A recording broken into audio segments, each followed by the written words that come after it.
Tommy Kissinger with Tommy's Truth Talk. Thank you so very much for joining us. We're going to be getting into the purpose of resurrection, part 9, as we have been reading from this work written by Dr. Stephen Jones, entitled just that, The Purpose of Resurrection. And before we do that, I'm just asking if you would please consider hitting the like button, the thumbs up button. And if you have not subscribed to the channel, if you would please consider doing this, we would thank you so very much for being a part of this, where we are completely dedicated to teaching the victorious gospel of the Lord Jesus Christ, which ends in an ultimate restoration of all things. And this is the good news, ladies and gentlemen. So please be a part of it, and we thank you for your interest in being a part of it. So this is a very important teaching as it pertains to resurrection, the resurrection of the Lord Jesus Christ, and then our resurrected, glorified body that is to come as well. If you deny resurrection, well, you deny the resurrection of the Lord Jesus Christ, and then you deny ultimately your salvation, because we are to be saved spirit, soul, and body. And this includes a resurrected, glorified body, in the same sense that Jesus had this when he rose from the dead and said, I have all power in heaven and in earth. And then he had a body that could no longer die. So just to recap a little bit, going through this, we've talked about what is resurrection, the two priesthoods of different orders, and the Hebrew and Greek views of matter and spirit. And then we've also talked about the promises received at resurrection. And now we're about to get into a section entitled Those That Deny Resurrection Altogether. And as we will come to find out, as I have already just mentioned, this is very important that we understand this, that we understand that bodily resurrection is part of the plan of God. It was part of the ministry of the Lord Jesus Christ, his death, burial, and resurrection. And as Paul would outline in 1 Corinthians chapter 15, where he devotes an entire chapter to the topic of resurrection, he also speaks of the resurrection of the dead in general and says, how can you deny this? Because if you do, you're denying the very resurrection of the Lord Jesus Christ, and in turn, you're denying your very salvation. So this is extremely important that we understand the purpose of resurrection, and that we would not fall in the category of those that deny resurrection altogether. A more extreme spiritualized view today denies any physical resurrection at all, with the possible exception of Jesus's resurrection. These believe that men simply go to heaven at death, where they receive the full promise of Scripture, attaining the greatest state of bliss that they will ever achieve. This view completely destroys any need for resurrection. For the purpose of mankind, they say, is to shed this material body in favor of the purely spiritual existence. To return to a physical body would be a regression, they say. A similar view was apparently held by the Sadducees in Jesus' day. And anytime that the Sadducees were introduced, they were introduced with this being said. And here come the Sadducees who say there is no resurrection. I do not want to be included in that group. And I do not want to be labeled as one that says there is no resurrection. So this scripture in Matthew 22:23 says, the same day came to him the Sadducees, which say there is no resurrection, and asked him. This verse is repeated in Mark 12:18 and Luke 12:27. The Sadducees were not atheists who believed death ended one's existence forever.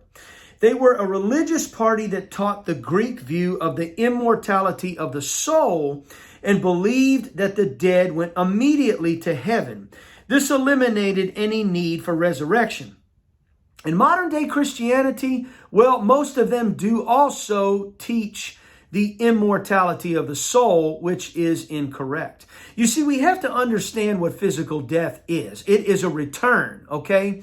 So if we are spirit, soul, and body, the spirit returns to God who gave it. The soul returns to sleep, and of course the body returns to the dust of the earth. It's just that simple until the time of resurrection when they are all reunited. So Paul found it necessary to deal with this question in 1 Corinthians 15, where he devoted an entire chapter to the very question of resurrection. Paul had been a Pharisee before his conversion, and so it is likely he had debated this very question with the Sadducees in his early years.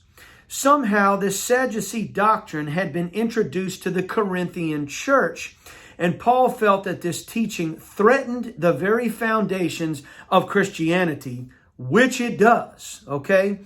First, he reminds the people that Jesus had been physically raised from the dead with eyewitnesses to prove it, okay?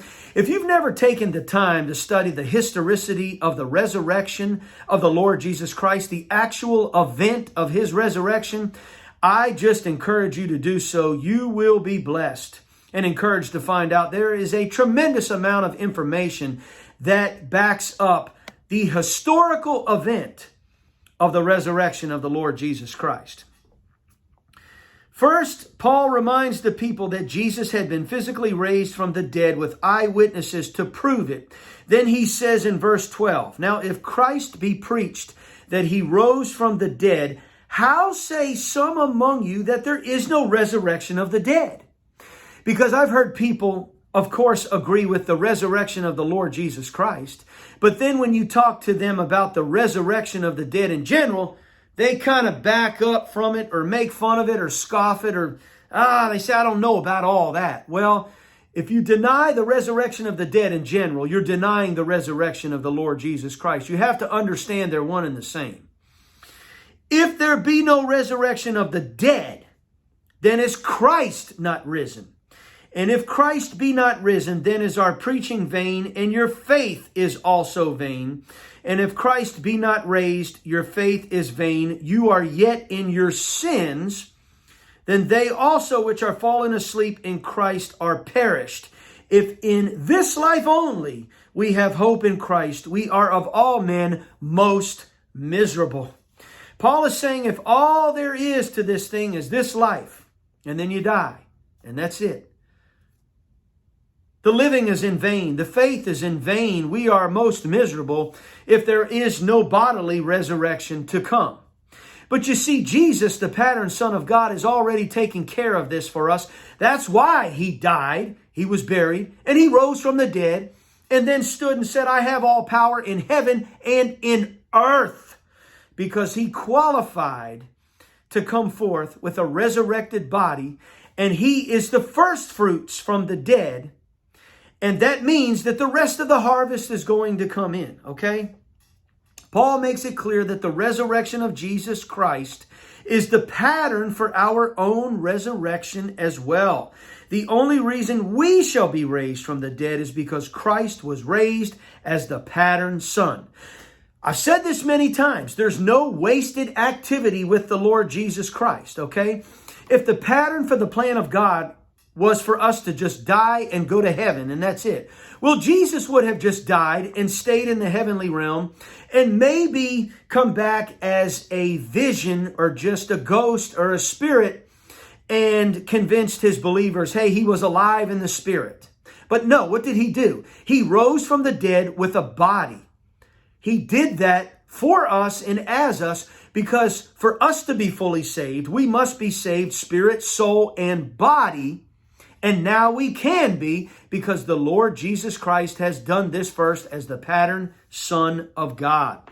Paul's argument shows the inherent contradiction of this Sadducee doctrine. If there is no such thing as resurrection, but that man simply goes to heaven when he dies, then Jesus was not raised. But if Jesus was not raised, then we are yet in our sins, because he was raised again for our justification. Romans 4:25. So the only way we attain the promise of God is if Jesus was raised from the dead. But if he was, it is the pattern of our own resurrection as well. So let's stop there. And so very important that we understand this. Because if you don't understand this, ladies and gentlemen, if we don't understand this, the purpose of resurrection, we do not understand the plan of God. The plan of God is thy kingdom come, thy will be done on earth as it is in heaven. To take that which is spirit in the invisible and to manifest it into the visible realm in the earth with a body. You need a body to do it. And ultimately, that's what's going to take place all over planet Earth. The knowledge of the glory of the Lord shall cover the earth as the waters cover the sea. The first fruits are going to be the resurrected overcomers, the manifested sons of God. Then after that is going to come the church in general. And then after that is going to come the unbelievers after they are dealt with. And our God shall be all in all. And everyone ultimately will be saved, spirit, soul, and body, because of the Lord Jesus Christ and his death, burial, and resurrection. So we must understand the purpose of resurrection.